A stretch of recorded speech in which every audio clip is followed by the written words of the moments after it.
هذا القرآن يوحدنا لطريق الخير يوجهنا الله تعالى أنزله ورسول الله معلم. بسم الله الرحمن الرحیم. مسئلہ بیع گندم بعرض گندم برابر کیل.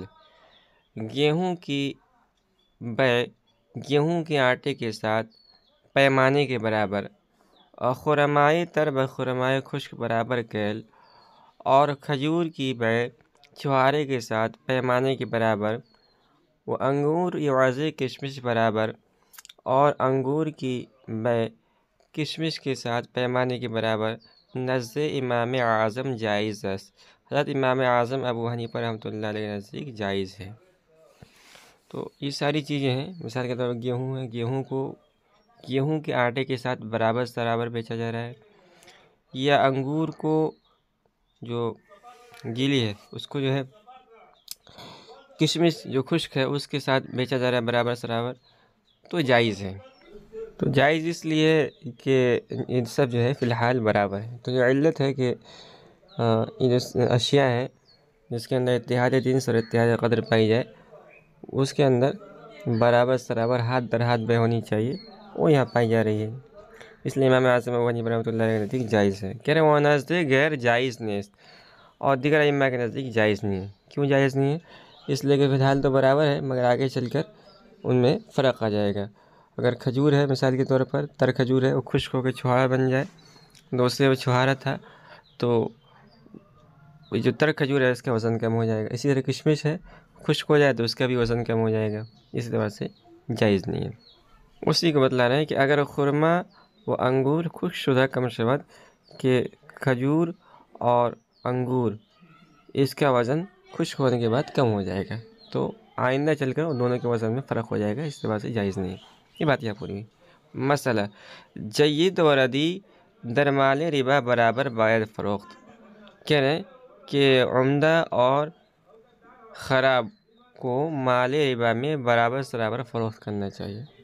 یعنی اگر ایک طرف مثال کے طور پر عمدہ کھجور ہے اور دوسری طرف مثال کے طور پر ردی کھجور ہے، تو ایسا نہیں کہ جو ہے 2 کلو ہم نے ردی کھجور دے کر 1 کلو عمدہ کھجور لے لیا. یہ جائز نہیں ہے، یہ بھی ربا کے اندر آئے گا.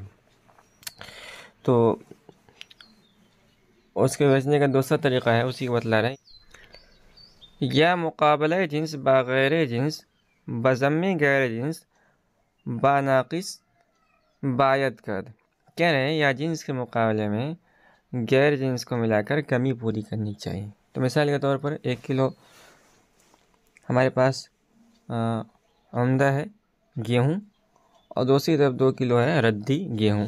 وہ ہم لوگ کو دونوں کو فروخت کرنا ہے. تو اگر ایسے فروخت کرے تو نہیں کر سکتے، اس لیے کہ علت پائی جا رہی ہے. اس طرح بیچنا ربا کے اندر داخل ہو جائے گا. تو ہم کیا کریں گے؟ ہم یہ کریں گے کہ ایک طرف 1 کلو گیہوں رکھیں گے، اور اس کے ساتھ ساتھ دوسری طرف ہم 2 کلو ردی گیہوں رکھیں گے. اب جو کمی ہے اس کو پوری کرنے کے لیے ہم کیا کریں گے؟ 1 کلو کے ساتھ کوئی دوسری جنس ملا دیں گے. مثال کے طور پر ہم اس کے ساتھ 250 گرام ہم نے رکھ دیا چنا، اور اس طرح کا فروخت کریں گے تو یہ سود کے اندر ربا کے اندر داخل نہیں ہوگا. یہ بات یہاں پوری ہوئی.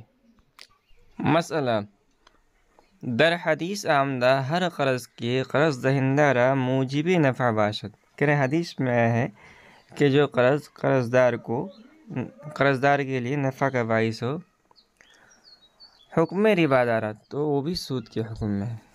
تو الفاظ عربی میں کچھ یوں ہے حدیث کے: کل قرض جر نفعا فہو ربا. یعنی ہر وہ قرض جو قرضدار کے لیے نفع کا باعث ہو. مثال کے طور پر ہم نے 1000 روپے کسی کو قرضہ دیے. قرضہ دینے کے بعد اس نے ہماری دعوت کی. حالانکہ پہلے وہ دعوت نہیں کرتا تھا، اس نے دعوت کی، تو اب ہمیں دعوت اس کی طرف سے ہم نے جو دعوت وصول کیا، کھانا کھایا، یہ بھی ربا کے حکم میں ہے. اس لیے کہ یہ جو دعوت مل رہی ہے ہمیں اس قرض کی وجہ سے دعوت مل رہی ہے. پس مقرض از مقروض قبول ضیافت نہ کنند. کہ لہٰذا قرضدار نے جس کو قرض دیا ہے اس سے ضیافت قبول نہ کرے، مگر بعادت قدیم، مگر اگر پہلے سے چلا رہا ہو کہ دونوں کے اندر دوستی ہے، ہر ہفتے دعوت ہوتی رہتی ہے، اور قرض دینے کے بعد بھی اس نے دعوت کر دی، تو اب یہ ربا کے حکم نہیں، اس لیے کہ تو ان کے درمیان پہلے سے تعلقات تھے۔ کہہ رہے بلکہ درسائے دیوارے او نشستن ہم مکروہ است، کہہ رہے بلکہ احتیاط تو یہ ہے کہ جو مقرض ہے، قرض دار ہے، وہ اگر دھوپ کی شدت ہے مثال کے طور پر، اور وہ مقروض جس کو اس نے قرض دیا اس کے گھر کے پاس سے جا رہا ہے، اور دھوپ کی شدت کی وجہ سے اس کے جو گھر کی وجہ سے سایہ پڑ رہا تھا، اس کے اندر اس نے سوچا کہ جو گرمی سے رات کے لیے میں آرام کر لوں، اس سے بھی پرہیز کرنا چاہیے، بلکہ مکروہ ہے۔ بلکہ در سایہ دیوارے او نشستن مکروہ ہے، بلکہ مقروض کے گھر کی دیوار کے سائے میں بیٹھنا بھی مکروہ ہے، اس لیے کہ یہ ہو سکتا ہے کہ منع نہ کرے مقروض، کیوں؟ اس لیے کہ اس نے اس کو قرض دے رکھا ہے، اس سے قرض لے رکھا ہے۔ یہ بات یہاں پوری ہوئی۔ مسئلہ ہنڈوی برائے خطرے رہ ہم مکروہ است، کہہ رہے ہیں ہنڈوی راستے کے خطرے کے وجہ سے اگر کوئی ہنڈوی کی شکل اختیار کرتا ہے تو بھی مکروہ ہے۔ اب دیکھیے پہلے زمانے کے اندر بھی چوری ڈکیتی کے معمول تھے، جیسے کہ آج کے ہمارے زمانے کے اندر بھی ہے، تو اس سے بچنے کے لوگ ہنڈوی کی شکل اختیار کرتے تھے۔ ہنڈوی ایک طریقہ ہوتا تھا، جیسے مثال کے طور پر ایک دکاندار ہے، اس کی ایک دکان ہے دہلی کے اندر اور ایک کلکتے کے اندر ہے۔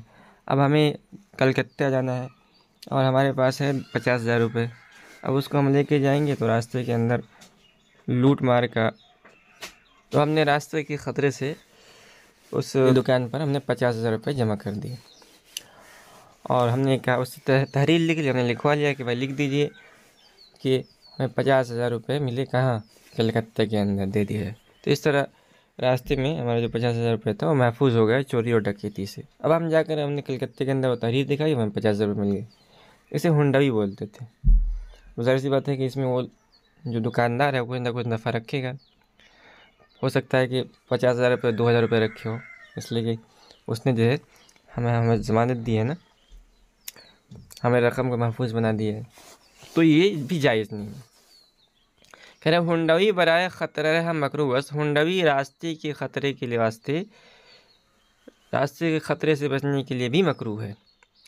اگر ہنڈوان درمیان نہ باشد، اگر ہنڈوان درمیان میں نہ ہو، جو بندے ہوتے ہیں ان کے آدمی ہوتے ہیں، وہ اگر باشد درآ صورت حرام است و ربا، کہہ رہے ہیں کہ اگر درمیان میں یہ لوگ موجود ہوں کمیشن وغیرہ لے اپنا، تو اس صورت میں یہ حرام ہو جائے گا اور ربا کے اندر داخل ہوگا۔